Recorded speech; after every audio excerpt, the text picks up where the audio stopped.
Kagabi nagsisenti ako, tinitignan ko yung mga pictures nito si Logan at naisip ko nga 11 years old na siya. At malapit na siyang pumanaw dahil average lifespan ng mga Belgian Malinois is 12 to 14 years old. Ayan, so 12 to 14 years old ang average lifespan. Si Logan ay 11 na. Ayan, pero kung tutuusin nyo guys, no, tingnan nyo ito lang naman tenga niya ang naiba sa kanya kasi nagkaroon ng oral hematoma ito. Ibig sabihin may pumutok na mga ugat sa loob ng tenga na puno, tapos lumobo, tapos nung nawala na yung ano na yun, yung paglobo na yun, nangaluntoy. Pero kung tuwid ang tenga niyan, tingnan niyo, pareho pa rin naman ang itsura niya kahit nung kabataan niya at saka ngayon. Teka, doon ka, masyado kang malapit kasi sa akin. Dito ka, dito ka. Up. Stay. Kaya yung itsura niya niyan, yan pa rin naman siya nung siya ay kabataan pa. Poging-pogi. Pag alerto siya, kita niyo. Ang kulit dito si Kusol. Talon-talon. So ano naman siya, hindi naman siya mukhang matanda talaga. Pwera na lang itong mga, ayan, puti na yung ano niya yung mga buhok doon sa kanyang nguso. Ayan, ngipin niya, ayos pa rin naman, oh. Diba? Medyo manilaw lang ng konti, pero buo pa naman, lahat ng ngipin niya, nandun pa rin naman. Pero yun lang ang na iba sa kanya, dahil nga yung tenga niya, nakaluntoy, nag-iba itsura niya. Simula lang talaga nun. Pero yung katawan niya, kita nyo, lapad. Yung coat niya, makapal pa rin, hindi naman napapanot. Matibay, matikas. Oh, very good. Relax! Oo, matapang pa rin yan kapag gusto mang asar. Very good, very good, very good, very good. Oh, kita nyo. Mapaglaro pa rin naman. So, hindi naman siya mukhang matanda naman talaga, no? Kaya medyo baka nag-overacting lang ako. Ano, Sol? Logan. Oo, yan, no? Poging-pogi pa rin naman. Poging-pogi pa rin naman si Logan. Palagay ninyo. For an 11-year-old, no? Siyempre, alagang SDN yan. Super Dog Nutrition, 42, original, kinakain niya. Minsan, nagbe-beef siya. One time, nasubukan lang niya SDN 21. Nasubukan rin niya SDN 28.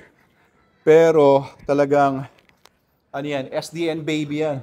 Siya ang unang-unang nag-testing ng SDN nung dumating ito sa amin noong 2016. So 9 years na siya, 9 years na siya naka-pure SDN. Wala akong ibang pinapakain sa kanya, walang ibang supplements, pero tignan niyo. Diba? Poging-pogi pa rin naman. Imagine nyo kung nakatayo yung tenga niyan.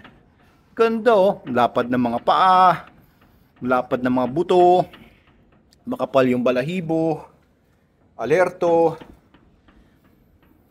Alagang SDN naman kaya 11 years old, of course next year 12 years old na. Pero yun pa rin naman ang itsura niya. Hindi pa naman nanlalabo ang mata, ano? Malakas pa rin ang pandinig. Lahat, okay naman. Okay naman siya. And so far, no, I can attribute that to SDN. Kaya kung hindi pa kayo nag-SDN, subukan niyo po mag-SDN. SDN 42 is the best for all breeds, stages, sizes ng aso, from puppy na 1 month old hanggang senior dogs, hanggang sa, alam niyo yun, talagang huling bahagi ng buhay nila. SDN 42 lang, dire-diretso.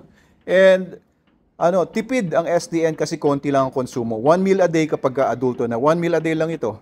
Yan po yung masasabi ko kung bakit po ganyang katikas pa rin naman si Logan kahit na 11 years old na siya. Come on, tayo ka naman. Lika, come here. Here.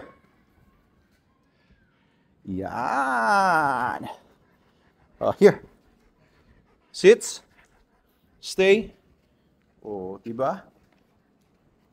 Ganda ng katawan, oh.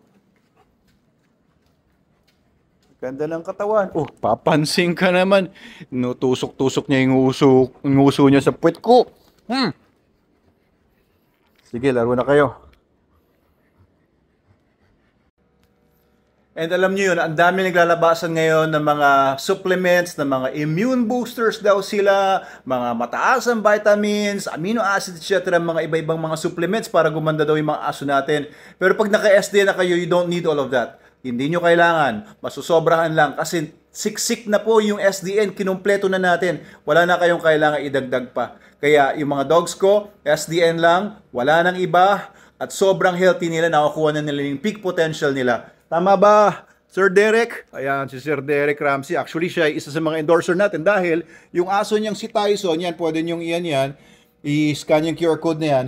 Si Tyson, nagka-hip dysplasia, pero napalakad natin, no? Naging healthy yung aso niya na yan, si Tyson, dahil sa SDN lang. Kahit si Derek Ramsey pa, tanungin nyo, at saka yung katabi niya, ayan, sino ba yan? Ayun, si Solo.